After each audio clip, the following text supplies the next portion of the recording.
बस गइल बानी। रोज तोहरे सपना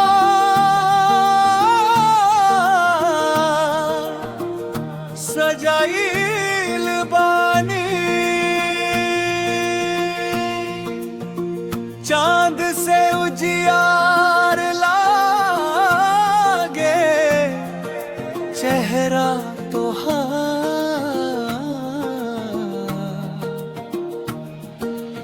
दिल के मंदिर में बिठाइल बानी।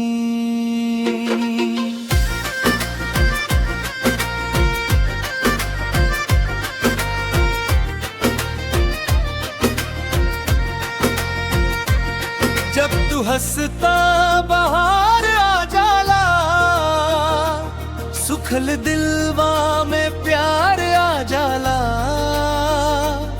तोहरे बिना ए जान हो सजनी, सांस भी अधूरा लागेला।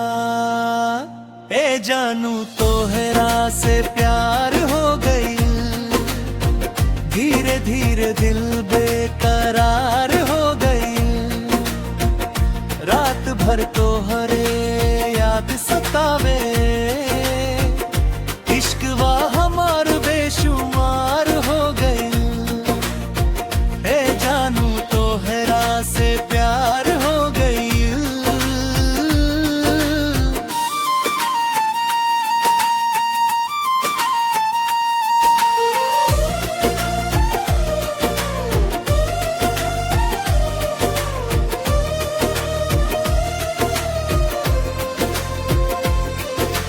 बरखा के बूंद जैसन बात तोहार, मनवा के छू जाला हाथ तोहार।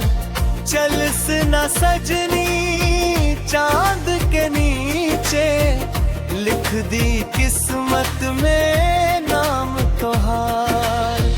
चूड़ी के छन छन दिल हिला दे, तोहर आगा जान निकाल दे।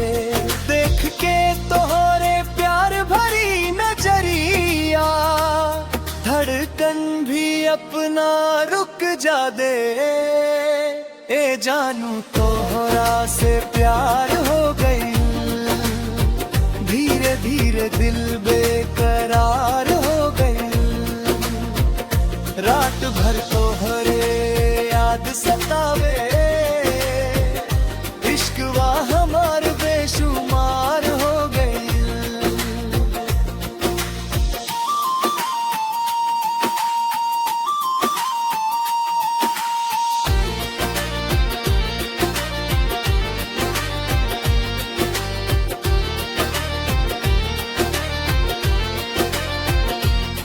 सुन रानी तू बाड़ू कहानी, दिल के दुनिया के तू राजधानी।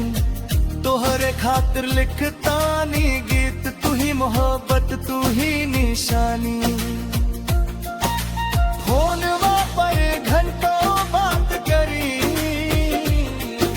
संगे जिंदगी के रात करी।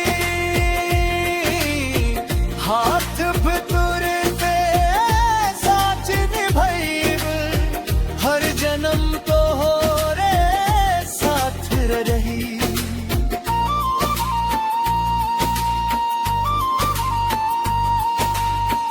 सज के जब तू बाहर आवेलू, पूरा मोहल्ला देखे लागेला। तोहरे होठवा के मीठ मुस्कान, दिलवा में आग लगा देला। तू अगर रूठ जाइबू जान, सुना लागी पूरा जहान।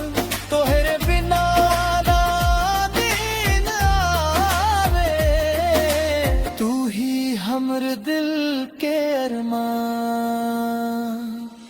आजा करीबे सनम, दिल मांगे बस तोहार संग।